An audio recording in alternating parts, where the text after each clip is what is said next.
las aerolíneas mexicanas están pues en una situación muy presionada, derivada pues de los efectos que tiene esta pandemia. Uno de los sectores, ya lo hemos platicado aquí, que están más expuestos a la caída de la demanda de servicios de transporte, de servicios turísticos, por pues los nuevos manejos de distanciamiento social que plantea este coronavirus, pues es la aviación.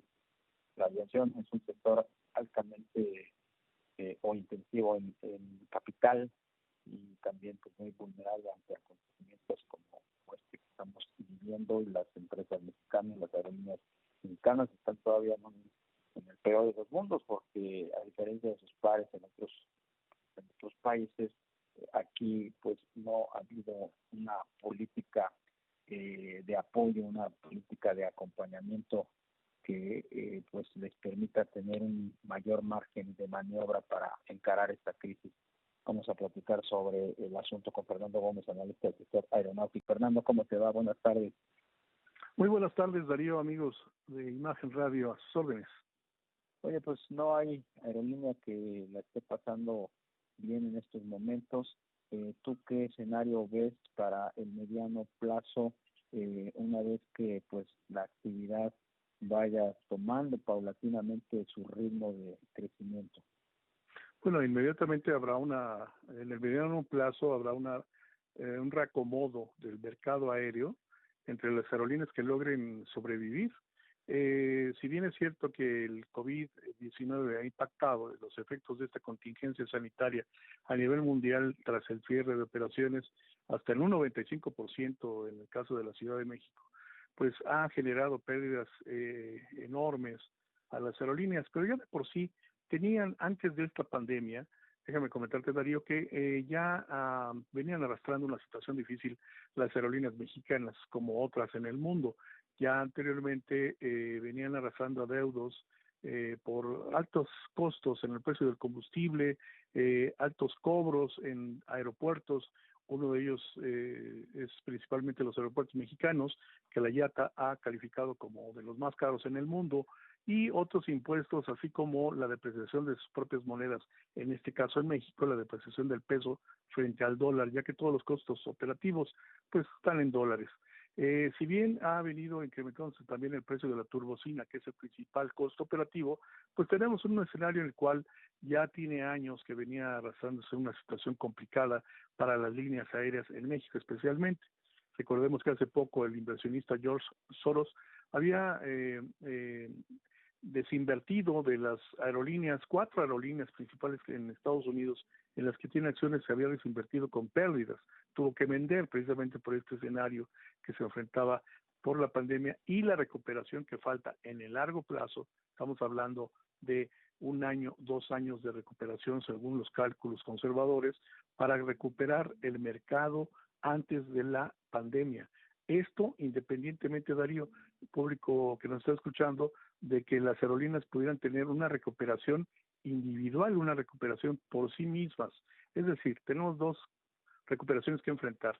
La de la industria aérea, que al lograr o rebasar o al menos alcanzar o recuperar los niveles que se tenían antes de marzo o febrero, y la otra es que cada uno en lo particular pueda recuperar sus mercados por políticas mercadológicas erróneas, por situaciones de mala administración, por diferentes factores. Ese es el escenario que se observa a mediano plazo y de la cual pues no hay un plan estratégico que hayamos visto más que anunciar que tenemos la intención de reactivar este sector, pero yo creo que hace falta solamente dar el banderazo de reapertura, sino también de ver qué apoyos otros países están ofreciendo, Estados Unidos, Alemania, Italia, a sus propias empresas aéreas, por considerarlas empresas estratégicas del sector, de la cual depende un gran porcentaje del Producto Interno Bruto. Aquí en México, pues aún no se ve nada claro. Oye, Fernando, entonces tú ves una consolidación entre las aerolíneas actuales mexicanas que estén operando, lo que nos lleva a pensar que prevés que habrá algunos que no podrán superar esta crisis y tenderán a ser fusionadas. ¿Esto en qué ventana de tiempo lo estimas que pueda suceder? Ya en un mes probablemente tendrán que verse algunas acciones porque no hay reservas de las propias aerolíneas, no hay inversionistas, salvo algunas aerolíneas como Aeroméxico, que tiene un inversionista como Delta, socio, hasta el máximo de porcentaje de inversión foránea posible, según lo permite la ley, pero los demás, al contrario, tienen que cubrir deudas con el Seguro Social, deudas con el fisco, deudas con aeropuertos y servicios auxiliares, con CENEAM, con diferentes sectores y con sus proveedores, claro, la renta de aviones, la compra de arrendamiento financiero, en la cual tienen la mayoría de las aeronaves recién adquiridas. Yo creo que es un escenario complicadísimo, no quiero ser fatalista, pero sí una o dos tendrán que someterse, como ya lo hizo Avianca en Colombia, bueno, en Estados Unidos, el capítulo de Estados Unidos, a la ley de, de quiebras en México y a las garantías que te ofrezcan este recurso legal que te permite seguir operando, pero ya sin pagarle a proveedores y acreedores. Fernando, entonces, tú ves este reordenamiento del sector en el muy corto plazo. ¿Ves tú que se pueda romper con la conectividad de todo el país? Habíamos logrado una conexión pues muy eficiente y muy competitiva a lo largo y ancho de la República Mexicana. Siempre que se dan estas crisis, lo que uno teme es que se rompan los vasos comunicantes entre distintas regiones del país. Sí, el riesgo es que se pierdan algunas rutas, se dejen de establecer esta comunicación entre diferentes destinos que han desarrollado las rutas en particular. Sabemos que hay 10, 12 rutas, las más rentables del país, en las cuales compiten todas las aerolíneas, la mayoría de las aerolíneas. Ahí habría una redistribución entre las que logren sobrevivir. El mercado aéreo es un mercado cautivo, pero habrá algunas rutas específicamente que ciertas aerolíneas manejen, digamos, en exclusividad, o que para las demás no han sido atractivas, o que apenas estaban siendo exploradas o reanudadas o retomadas, y estas rutas son las que difícilmente podrían ser cubiertas en un corto plazo.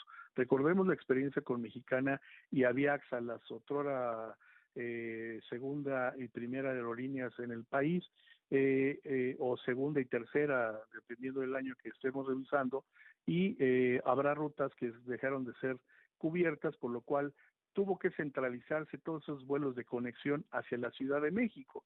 Aquí las únicas capaces de absorber esas rutas que sean ya no cubiertas por la aerolínea faltante, pues será a través de las aerolíneas que tengan la flota aérea suficiente. Como se vio en el pasado, tras la salida de Mexicana, pues la mayor parte de las rutas aéreas, las principales vuelos internacionales, pues fueron cubiertos por las aerolíneas extranjeras, en su mayoría de las estadounidenses. Ese es el riesgo que se correría. Por una parte, la pérdida de las rutas internacionales a manos de aerolíneas extranjeras, y en el mercado doméstico, al interior del país, pues sí, habría algunas rutas que se desatenderían, pero tendrían la opción de conectar a la saturada ya Ciudad de México. ¿Qué va a pasar con el sistema aeroportuario metropolitano? Ya vimos que se dio marcha atrás a la compra del aeropuerto de Toluca por parte del Grupo Aeroportuario Ciudad de México, y que se canceló la Terminal 3, la construcción de esta terminal que le daría pues más tiempo de vida al actual aeropuerto Benito Juárez.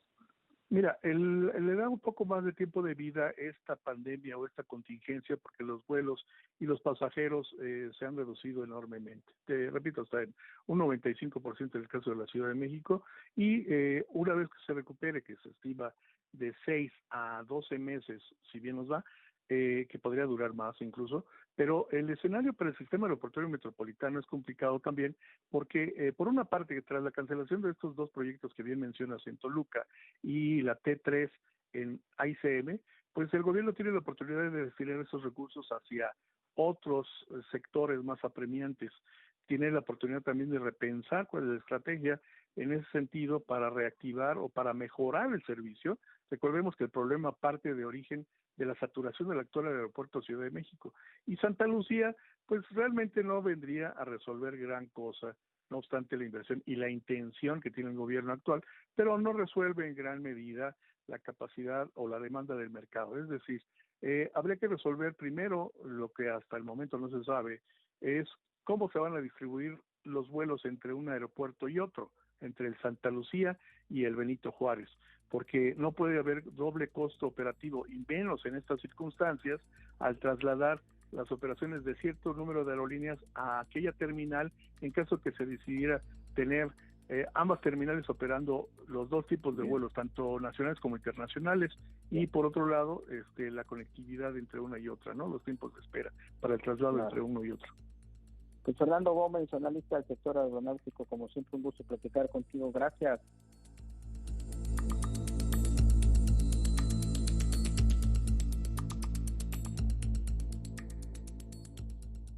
H.